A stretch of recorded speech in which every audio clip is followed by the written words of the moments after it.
Hello friends, आप सभी को स्वागत करता हूं अपने यूट्यूब चैनल में।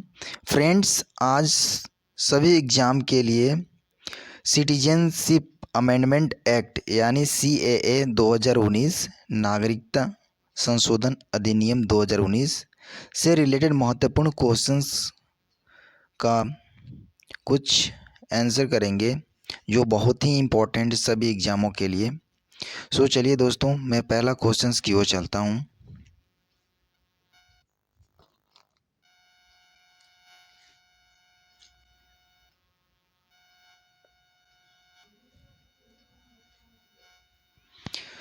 तो दोस्तों, पहला क्वेश्चन है, भारत में नागरिक संशोधन अधिनियम कब लागू हुआ?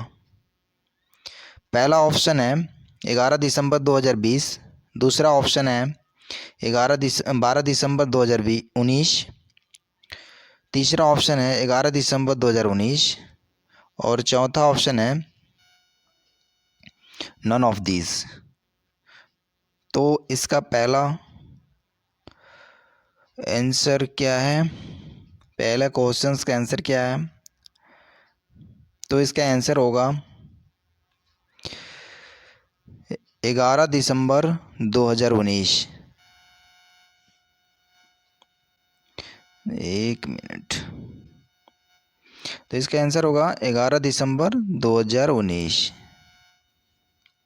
ओके दोस्तों, अब चलते हैं नेक्स्ट क्वेश्चंस की ओर।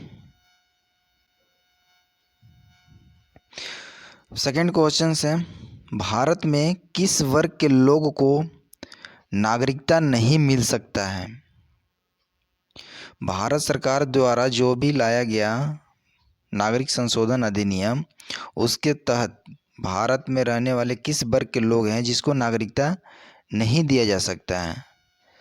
तो इसका ऑप्शन है पहला मुस्लिम, दूसरा ऑप्शन है सिख, तीसरा ऑप्शन है ईसाई, चौथा ऑप्शन है बौद्ध। तो इसका आंसर होगा मुस्लिम, जिसको भारत में नागरिकता नहीं दिया जा सकता है, जो बाहर से आएंगे। ओके, अब चलते हैं नेक्स्ट क्वेश्चंस की ओर। भारत में नागरिकता पाने के लिए कितने साल रहने की आवश्यकता है? मतलब भारत में जो भी रहना चाहते हैं, भारत में जो भी नागरिकता पाना चाहते हैं, वैसे लोगों को कितने साल रहने की आवश्यकता है जिससे कि उसे नागरिकता मिल सकती है? तो पहला ऑप्शन है 1 साल, दूसरा ऑप्शन है 5 साल, तीसरा ऑप्शन है 14 साल, चौथा ऑप्शन है नन। तो इसका सही आंसर होगा 5 साल। मिनिमम 5 साल रहने की आवश्यकता है, तब जाकर भारत में नागरिकता मिल सकती है। ठीक है, अब चलते हैं नेक्स्ट क्वेश्चंस की ओर।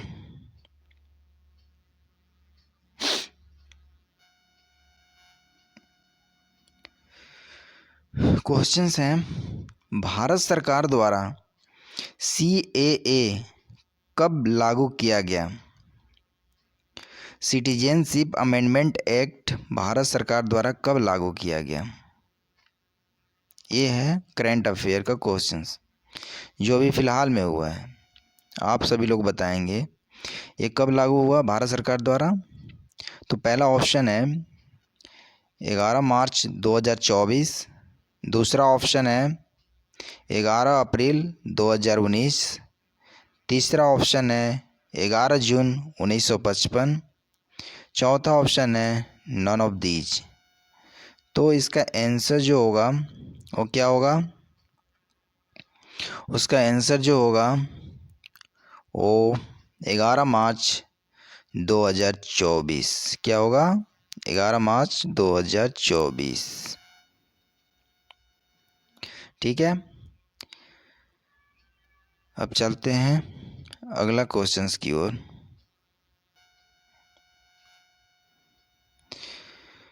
क्वेश्चंस है, भारत के किस राष्ट्रपति ने CAA पास किया? मतलब भारत के किस राष्ट्रपति ने भारतीय नागरिक संशोधन अधिनियम पास किया? तो इसका आंसर का जो ऑप्शन है वो है पहला रामनाथ कोविंद, दूसरा ऑप्शन है प्रणब मुखर्जी, तीसरा ऑप्शन है मनमोहन सिंह, चौथा ऑप्शन है अटल बिहारी वाजपेयी। तो इसका जो आंसर होगा वो दोस्तों इसका आंसर पहला होगा, यानी कि रामनाथ कोविंद।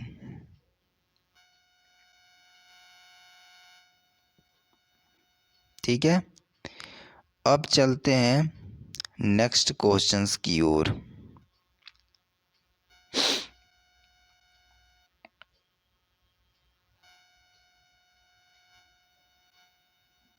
क्वेश्चंस है, भारत सरकार के द्वारा किस जाति के लोग नागरिक संशोधन अधिनियम के द्वारा नागरिकता प्राप्त नहीं कर सकते हैं?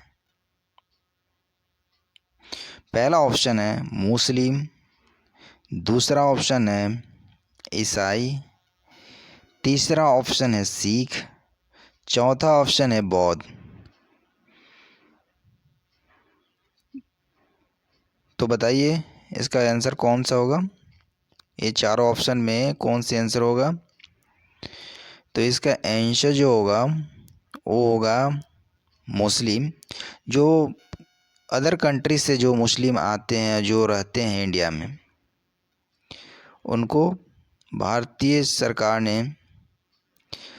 सरकार ने उसे अलाउ नहीं कर रही है। तो इसका आंसर जो होगा वो कौन सा होगा? आंसर जो होगा वो पहला ऑप्शन होगा।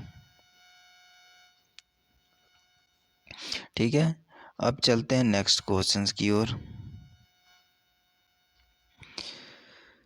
भारत के किस भाग में नागरिकता यानी कि सिटीजनशिप है?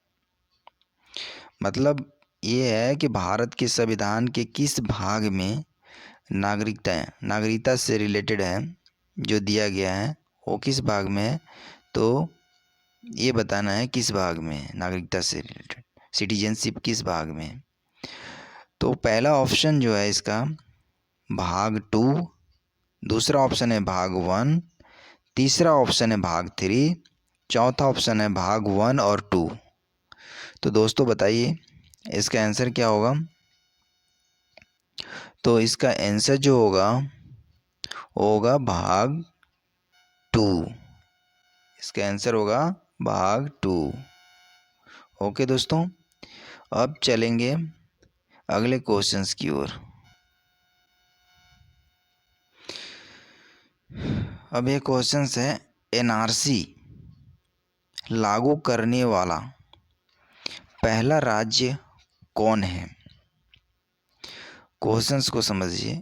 NRC लागू करने वाला भारत का पहला राज्य कौन है? पहला ऑप्शन है असम, दूसरा ऑप्शन है त्रिपुरा, तीसरा ऑप्शन है मेघालय, चौथा ऑप्शन है अरुणाचल प्रदेश। तो इसका आंसर क्या होगा?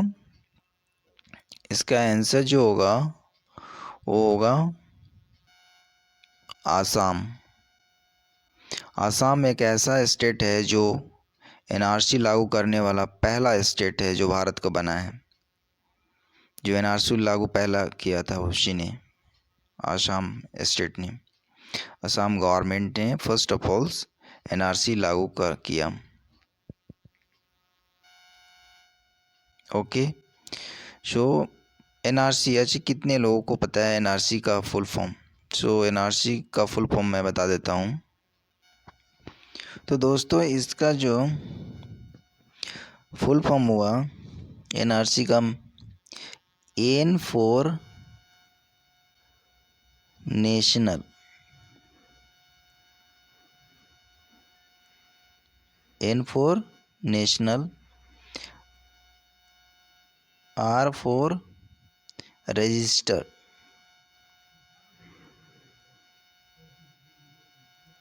R for रजिस्टर और C for सिटीजन